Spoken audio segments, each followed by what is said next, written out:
크립토 시장을 면밀하게 들여다보는 시간. 안녕하세요. 오늘의 코인 진행의 권지영입니다.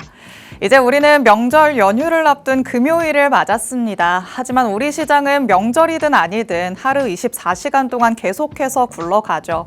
그런데 어떨 때는 우리 시장도 조금은 쉬어갔으면 좋겠다라는 생각이 들기는 합니다. 우리 시장에 계속해서 조금 약한 흐름이 나타나는 만큼 명절을 대비해서는 어떤 전략들 세워봐야 할지 전문가님과 꼼꼼하게 짚고 넘어가 보도록 하겠습니다. 일단 간밤에 마감됐던 뉴욕 증시 상황부터 함께 살펴보시죠. 자, 뉴욕 증시 3대 지수 반복되는 악재 속에서 이 기술주 중심의 하락이 나타나면서 일제히 하락 마감하는 모습 나타났습니다. 특히 다우 지수도 5만 포인트를 반납하는 모습까지 나타났죠. 여전히 인공지능이 산업 전반을 조금 어지럽힐 수 있다. 이런 우려감이 계속해서 퍼지면서 소프트웨어 관련주들의 조정이 이어졌습니다. 여기에 또 양호한 실적을 내놓았던 대형 기술주들마저도 조금 흔들리는 모습들이 나타났습니다. 애플이 5% 넘게 하락했고요. 아마존과 메타도 2%대의 하락률을 보였습니다. 그리고 또 오늘은 귀금속도 하락세를 보였는데요. 금이 3% 그리고 은이 10%가량 빠졌습니다. 오히려 주식 손실이 조금 확대되다 보니까 유동성이 높은 쪽에서 자금을 확보하려는 움직임이 일어났다. 이렇게 회속되고 있으니까요. 조금 더 추이를 지켜보시는 것도 좋은 방법이 될 것 같습니다. 자, 그럼 우리 시장에서는 어떤 얘기들 나왔는지 오늘 같이 살펴볼 내용들 헤드라인 통해서 만나보도록 하겠습니다. 오늘은 온체인 데이터들을 조금 중점적으로 만나보려고 합니다. 신규 투자자들은 어떤 흐름들 보이고 있는지, 그리고 앞으로 추가 하락 가능성이 제기되고 있다는 부분까지 살펴보려고 합니다. 첫 번째 내용 열어보시죠. 자, 비트코인의 가격이 저점을 다지고 다시 위로 시원하게 올라가길 바라시는 분들 많으시죠. 지금이 완연한 하락장이다. 올 한 해 동안에는 하락 기조가 이어질 것이다. 이런 얘기들이 나오고 있지만 아닐 수도 있지 않을까. 아직 희망을 못 버리시는 분들도 있으실 것 같은데요. 그런데 야속하게도 지금이 이제 겨우 약세장의 초기다라는 분석들이 온체인 데이터를 통해서 지금 나오고 있습니다. 먼저 첫 번째 데이터 같이 한번 살펴보도록 하겠습니다. 이 데이터를 통해서는 신규 투자자들이 유입이 되고 있는지 아니면 유출이 되고 있는지 살펴볼 수 있는 상황인데요. 현재 신규 투자자의 유입이 마이너스로 돌아서면서 빨간색 영역으로 표시되는 게 확인이 되고 있습니다. 그렇다면 시장에 나타나는 매도세가 이 새롭게 시장에 들어오는 투자자들의 자금으로 흡수되지 않는다는 걸 얘기하는 거겠죠. 신규 자금의 유입 없이 내부 회전만 일어나다 보니까 유동성이 조금 축소된다. 라고도 볼 수 있겠습니다. 그럼 다음 데이터 같이 한번 살펴보면서 두 번째 내용 만나보시죠. 이 지표는 시장 전반의 사이클을 추적하는 강세 약세장 사이클 지표입니다. 시장이 강세장일 때는 보시다시피 윗부분에 붉은 영역으로 표시가 되고요. 시장이 약세장일 땐 파란 영역으로 밑에 부분에 확인이 되고 있습니다. 그런데 지금 이 지표는 이미 작년 10월부터 약세장으로 돌아섰다라는 걸 의미하고 있습니다. 그리고 과거 사이클에서는 지금보다도 사실 더 짙은 파란색의 영역을 띠기도 했다라는 게 확인이 되고 있죠. 그렇다면 아직도 우리는 극단적인 약세 구간은 아니라는 걸 알 수 있는 대목이기도 합니다. 이런 온체인 데이터들이 아직까지도 우리 시장이 조금 하방으로 많이 열려 있음을 시사하고 있는 상황입니다. 단기적인 반등은 나타날 수 있겠지만 전체적인 시장 구조 자체가 하락을 나타낸다는 거겠죠. 이 안에서 수익을 챙겨보려면 확실히 조금은 이전보다는 단기적인 접근 전략들을 가져가야 된다는 거 다시 한번 상기시켜 보시면 좋을 것 같고요.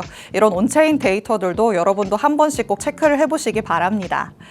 자, 이렇게 만나볼 수 있는 이슈 두 가지 살펴봤습니다. 이제 실시간 시장 분위기 같이 확인해 보시죠. 전일 이 시간 대비해서 다시 한번 또 내림세 보여주고 있습니다. 언제쯤 초록불이 켜질까 조금 답답한 마음이 들기는 하는데요.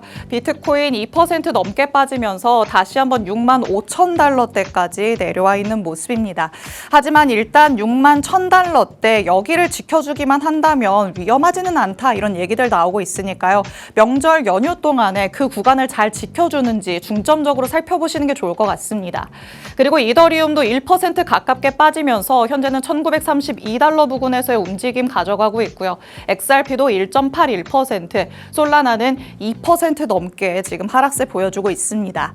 일단 요즘 같은 시장 안에서는 메이저 코인들이 조금 힘을 못 쓰고 있는 상태입니다. 그렇다면 알트단에서 우리가 조금은 기회를 잡아볼 수도 있지 않을까라는 생각 드는데 이런 부분들은 잠시 후에 전문가님과 같이 한번 짚어보도록 하겠습니다. 그럼 잠시 후에 전문가님과 돌아오도록 하겠습니다. 오늘의 코인 가자!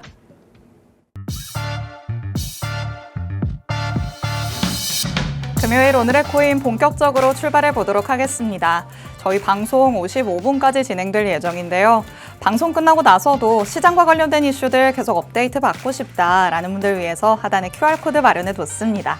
이 QR코드 스캔해서 정보방 안으로 입장하시면 저희 방송 끝난 직후부터 전문가님의 전략 24시간 동안 받아가실 수 있습니다. 이제는 주말을 끼고 또 명절도 시작되는 만큼 이 연휴 기간 동안에도 전문가님의 전략들 이 안에서 꼭 챙겨가 보시기 바랍니다. 자, 그럼 오늘 저와 함께할 전문가님 이제 모셔보도록 하겠습니다. 오늘 김우석 전문가님과 함께합니다. 전문가님 어서 오세요. 안녕하세요. 인사부터 해주실게요. 네, 안녕하세요. 김우석입니다. 이제 어제 또 시장에 한 차례 또 눌림이 나오는 모습을 보여주었는데요. 참 이게 아이러니한 게 나스닥이 올라갈 때는 우리 비트코인은 힘을 못 쓰는데 또 내려갈 땐 같이 미끄럼틀을 타는 모습을 보여주고 있습니다. 그래서 아마 많은 시청자분들이 좀 공포감을 또다시 느끼고 계실 것 같은데요. 다시 저점을 달성하면 어떡하나 라는 공포감을 좀 느끼고 계실 것 같습니다. 근데 저는 이제 어제 방송에서 말씀을 드렸듯이 이 CPI 결과가 상회할 것으로 예상을 하고 있기 때문에 그게 좀 선반영된 그런 결과가 아닌가라는 생각을 하고 있고요. 저 같은 경우에는 65.7K에서 어제 매수를 진행을 했다고 말씀을 드렸는데 어제 나스닥 상황을 보고 조금 한 차례 익절을 진행을 했거든요. 하고 나서 다시 마지막 하락 채널 구간이 65K에서 또 지지를 해주고 있어서 저는 65.2K에서 다시 재매수를 진행한 상황입니다. 그래서 저는 저 같은 경우에는 아직까지는 약 반등을 해주지 않을까라는 관점은 유효하고요. 그래서 이제 오늘 어떻게 보면 CPI 발표가 있지 않습니까? 그래서 오늘 CPI에 대해서 또 다시 한번 짚고 넘어가 보도록 하겠습니다. 네, 밤사이에 말씀해 주셨다시피 우리 시장이 한 차례 더 내려앉는 모습이 나타났습니다. 일단 최근에는 계속해서 이 정도는 내림세가 많이 나타났다 보니까 아휴, 또 이러네 라고 생각하시는 분들이 많으셨을 것 같은데요. 전문가님이 바라보시기에는 오늘 밤에 발표되는 CPI가 어느 정도 예상치를 상회할 것으로 예상되고 있기 때문에 이에 대한 선반영 흐름들이 나타난 게 아닌가라고 지금 바라보고 있으십니다.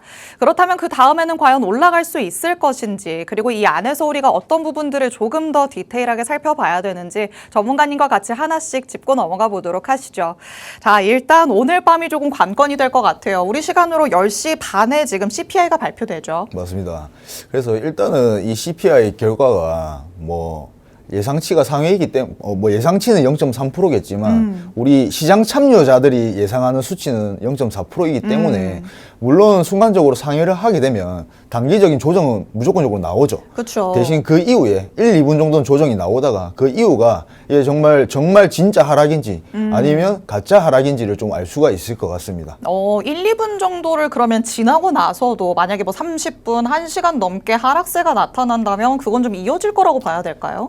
그럴 수밖에 없다고 생각을 해요. 일단은 지금 낮부터 좀 계속해서 지속해서 봐야 될 것 같지만 제 관점으로는 63.5K까지는 열어놔야 된다라고 생각을 하고 있거든요. 네. 그래서 63.5K가 만약에 무너지게 된다면 우리가 조금 상승을 반등도 조금 힘들지 않을까라는 생각을 하고 있습니다. 전문가님께서도 65.2K에 다시 지금 진입하셨다고 했는데 이거 괜찮은 건가요?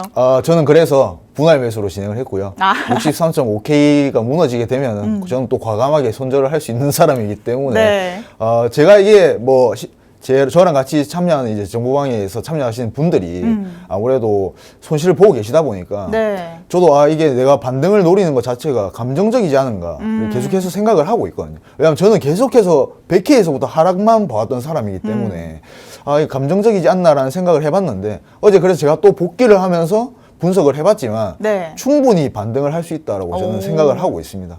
그리고 어제 같은 경우에 나스닥도 많이 하락을 했기 때문에 충분히 오늘은 조금 그래도 상승을 보여줘야 되는 시점이라고 생각을 하고 있습니다. 좋습니다. 일단 전문가님이 바라보시기에는 뭐 즉각적인 변동성이 나타난 다음에는 그래도 반등할 가능성이 조금 더 크지 않을까라고 생각을 하고 있으시답니다.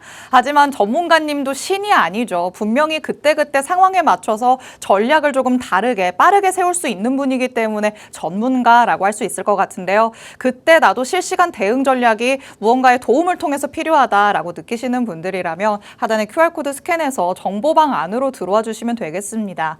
이 안에서는 전문가님께서 이렇게 이벤트가 있을 때마다 실시간으로 전략들 세워주고 있으시니까요. 전문가님의 냉철한 시각을 빌려서 여러분도 좀 철저하게 대응을 해보시는 게 좋을 것 같습니다. 자, 이렇게 CPI 일단 오늘 밤을 조금 기다려 봐야 될 것 같고요. 그리고 우리가 또 기다리는 소식이 하나 있죠. 미국과 이란이 조금 사이가 좋아질 수 있는 그런 내용들일 것 같은데 아직까지는 조금 묘연하다라고 볼 수 있을 것 같아요. 맞습니다. 그래서 이게 뭐 한 번 또 한 적이 범행을 좀 저지른 적이 있기 때문에 범행이었나요? 예, 미국이 또 한 번 때린 적이 있잖아요. 네. 그렇기 때문에 지금 좀 군사적으로 계속 압박을 가하고 있는 상황이고 이 트럼프 대통령도 제가 생각했을 때는 뭔가 이게 협의가 잘 일어나지는 않을 것 같아요. 월요일에. 근데 협상이 잘 된다고 해도 이게 진짜 호재로 작용을 할지는 의문입니다. 아, 그래요? 시장 상황 자체가 차트가 지금 안 좋은데 저는 오늘이 관건이라고 생각을 하거든요. 오늘 정말 반등을 해줄 것인지에 따라서 이게 월요일의 결과 자체가 이미 뭐 트럼프가 이때까지 해온 행동들이 있잖아요. 그렇기 때문에 이게 뭔가 큰 뭔가 악재로 작용도 하지 않을 것 같고 협상이 된다고 한들 그냥 조금 지지 정도를 해주지 않을까라는 생각을 하고 있습니다. 결국에는 뭔가 우리 시장에는 노출이 되어버린 재료다 이렇게 조금 해석을 해볼 수가 있겠네요. 네, 맞습니다. 우리가 뭐 이미 요새는 트럼프 대통령의 입김 자체가 안 들어가는 상황이잖아요. 네. 그리고 뭔가 이미 지정학적 리스크들도 많이 선반영이 되어 있는 상태이기 때문에 그냥 어느 정도 단기 조정만 나올 뿐 결국엔 또 차트대로 움직이지 않을까라는 생각을 하고 있습니다. 좋습니다. 일단 다음 주에 미국과 이란이 다시 한번 협상을 진행한다라고는 하는데요. 물론 CPI처럼 이에 대한 즉각적인 반응은 나올 수 있겠지만 이에 대해서 그 반응의 폭이 그렇게 크지는 않을 것이다. 또 전문가님께서는 이런 의견을 덧붙여 주셨습니다. 이미 시장에 어느 정도 이 이슈에 대해서는 반응이 다 나와 있는 상태다라고도 볼 수 있겠죠. 그렇다면 이게 어떻게 진행이 되는 건지 그 이슈들을 조금 팔로우업할 필요는 있겠지만 여기에 너무 민감하게 대응하는 그런 부분들은 조금 버리셔도 괜찮을 것 같습니다. 미국과 이란이 어떻게 흘러가는지 계속해서 주시를 해보시기 바라고요. 그리고 비트코인이 그렇다면 앞으로 조금 어떻게 흘러갈 것인지 우리가 시나리오별로 조금 예측을 해볼 수 있을 것 같습니다.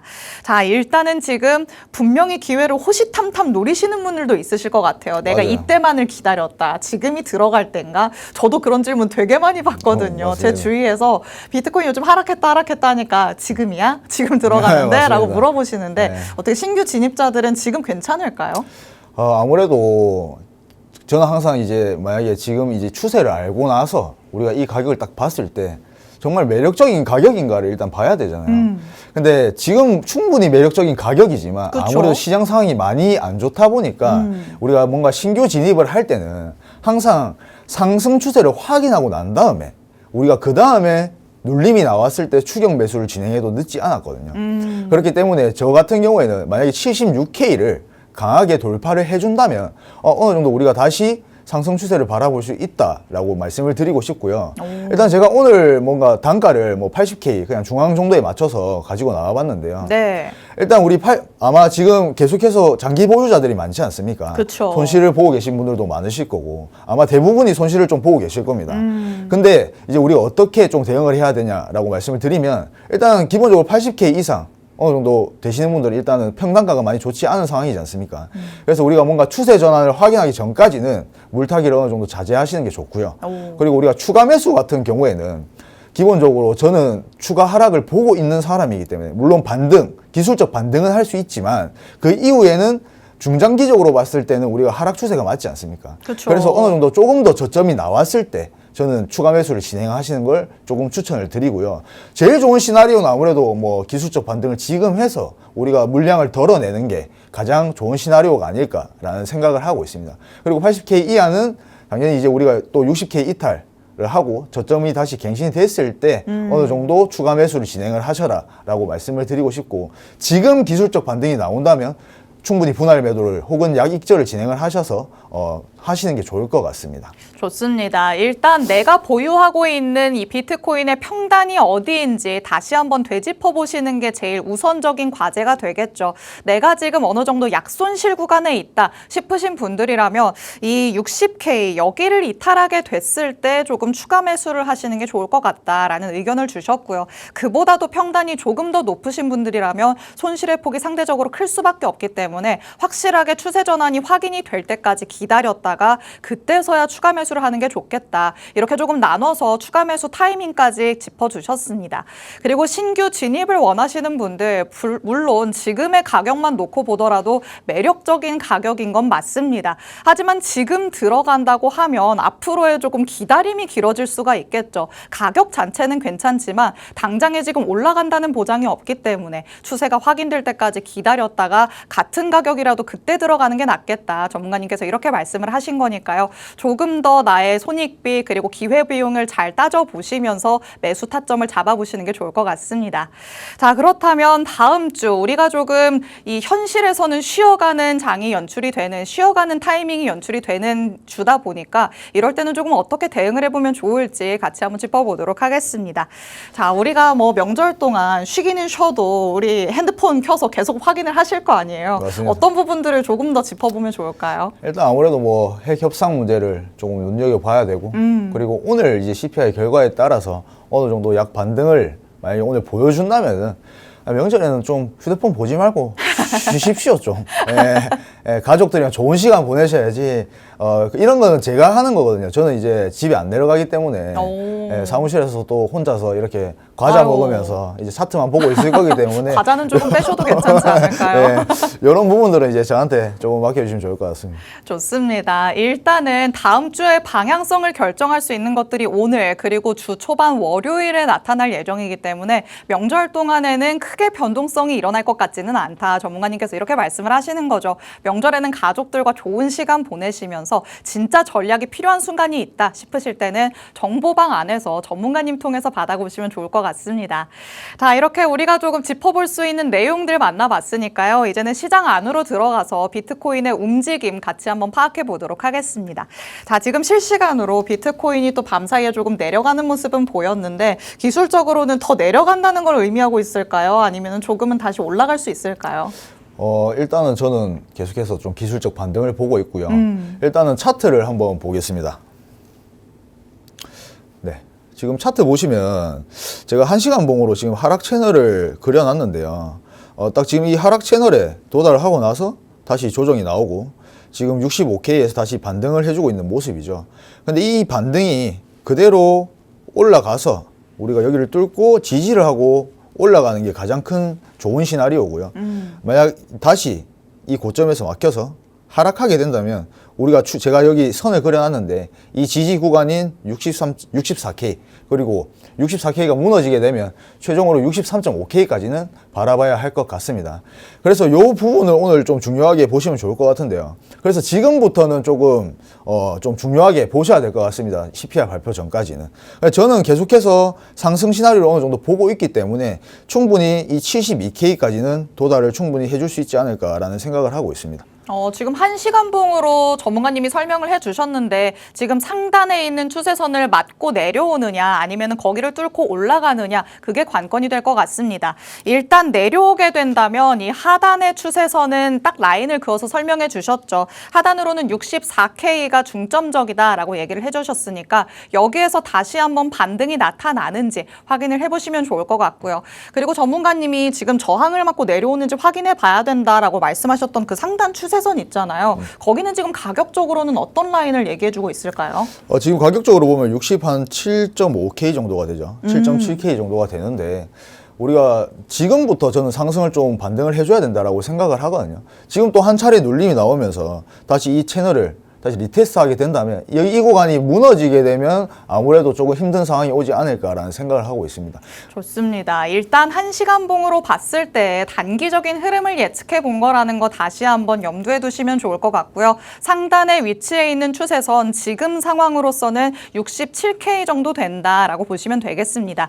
여기에서 과연 뚫고 올라가는지 아니면 다시 한번 저항을 맞고 내려오는지 여러분이 유심히 지켜보시면서 그에 맞춤 대응 전략들을 꼭 챙겨가 보시면 좋을 것 같습니다. 하지만 혼자서는 이런 것들 나는 추세선 어떻게 그어야 될지 모르겠다. 방송 볼 때는 알겠었는데 혼자 차트 켜보니까 어딘지 하나도 감이 안 잡힌다 하시는 분들도 있으시죠. 이런 분들 위해서 정보방이 마련되어 있는 겁니다. 이 안으로 들어오시면 전문가님이 여러분이 혼자서는 못하시는 것들까지 척척 해결해서 알려주시니까요. 정보방을 조금 100% 활용해 보시는 게 도움이 되지 않을까 싶습니다. 자, 이렇게 비트코인의 방향성까지 한번 체크를 해봤으니까 이제는 지금 시장 안에서 전문가님이 그럼 어디에 눈을 두고 있는지도 같이 한번 확인해 보도록 하겠습니다. 자, 지금은 역시나 단기적으로 조금 무언가의 전략을 세워봐야 될 때잖아요. 네. 전문가님이 바라보시는 단기적으로 조금 접근하기 좋은 코인 어떤 게 있을까요? 일단은 지금 대부분의 이 코인들이 뭐 비트코인과 커플링으로 움직이지 않습니까? 빠질 때는 이 하락장일 때는 이걸 무시할 수가 없거든요. 그렇죠. 그렇기 때문에 지금 우리가 항상 이런 제가 히트코인을 드릴 때는 이제 우리가 중장기적으로 접근을 하기보다는 단타로 수익을 보고 나와야 되는데 제가 오늘 가지고 온 히든코인은요 조금 단타로 접근하기 굉장히 좋다고 저는 생각을 하고 있습니다. 예, 지금 정보방에 입장하고 계신 분들은 이미 어제 매수를 또 진행을 하셨거든요. 그래서 항상 매수를 하실 때는 풀 매수하시면 안 되고요. 예, 분할 매수로 진행을 하셔야 됩니다. 하셔야 되고 제가 지금 그어놓은 이 325 구간을 무너지게 되면 우리는 또 언제든지 손절을 할 준비를 하고 있어야 됩니다. 그래서 우리가 단타로 접근하는 거기 때문에 지금 손익비적으로 봤을 때 나쁘지 않은 코인이고요. 충분히 지금 이렇게 하락장 속에서도 상승세를 조금 그래도 반등을 보여주고 있는 모습을 보여주고 있기 때문에 우리는 충분히 진입을 해볼만 하지 않나라는 생각을 하고 있습니다. 지금 그어주신 325 구간이 분할 매수의 마지막 단계다. 이렇게 볼 수 있는 구간인 걸까요? 네, 맞습니다. 저는 중장기적으로 하락 그리고 지금 단기적으로 반등을 보고 있는 상황이기 때문에 지금 히든코인도 매수를 진행할 수 있는 거지. 계속해서 우리가 하락장인데 뭔가 반등만 노리고 뭔가 매수를 진행하기에는 조금 리스크가 있지 않습니까? 그렇죠. 손절을 하는 경우가 더 많거든요. 제 경험상. 그렇기 때문에 이런 하락장일 때는 우리가 또 공매도로 한번 접근을 해볼 수 있는 방법도 있습니다. 그런데 전문가님이 그어주신 이 선을 보고 저기 590 라인까지는 무조건 간다는 건가 보다 이렇게 생각하시는 분들도 있으실 것 같은데 여기까지 간다는 게 아니라 그 전에 슈팅이 어느 정도 나오고 약간 멈칫하는 모습을 보이면 거기에서 그만둬야 되는 거겠죠? 이거는 뭐 아시다시피 투자하시는 분들은 실시간 상황에 따라서 우리가 어제 같은 경우에도 제가 65.7K에서 72K까지 최소 72K까지 바라봤지만 네. 상황에 따라서 익절을 진행을 했지 않습니까? 그쵸. 그렇기 때문에 이게 우리가 무조건 590까지 간다라는 것보다는 지금 진입을 했을 때 어느 정도 우리가 약 10%에서 15% 정도는 충분히 수익을 볼 수 있는데 이거를 저희가 뭐 시장 상황에 따라서 맞춰서 진행을 해야 되지 않습니까? 그걸 그쵸. 운용이라고 하고요. 그래서 무조건적으로 590까지 기다리지 마시고요. 이거는 진입을 하시면은 어느 정도 이제 우리가 상황에 맞춰서 익절을 하거나 혹은 뭐 추격 매수를 할 수도 있는 거고 시장 상황이 좋아지면 그래서 그건 상황에 맞춰서 해야 된다고 생각을 하고 있습니다. 좋습니다. 전문가님의 오늘의 히든코인 4시간봉 차트를 통해서 같이 한번 확인해 봤습니다. 우리가 조금 접근해 볼 수 있을 만한 라인들 그리고 목표로 바라볼 수 있는 라인까지 짚어주셨지만 말씀해 주셨다시피 실시간 시장 상황에 따라서 대응 전략은 바뀌기 마련입니다. 이 정보방 안에 들어오셔야 자세한 전략들 받아가실 수 있겠죠. 지금 바로 들어오셔서 전문가님 통해서 꼭 챙겨가 보시기 바랍니다. 오늘 저희가 준비한 내용은 여기까지입니다. 본 방송에서 제공해드리는 정보는 투자 판단에 대한 조언일 뿐 해당 자산의 가치 또는 상승 하락을 보장하진 않는다는 점 유의해 주시기 바랍니다. 명절 잘 보내시고요. 저희는 다음 주 목요일에 다시 찾아뵙도록 하겠습니다. 시청해주신 여러분 고맙습니다.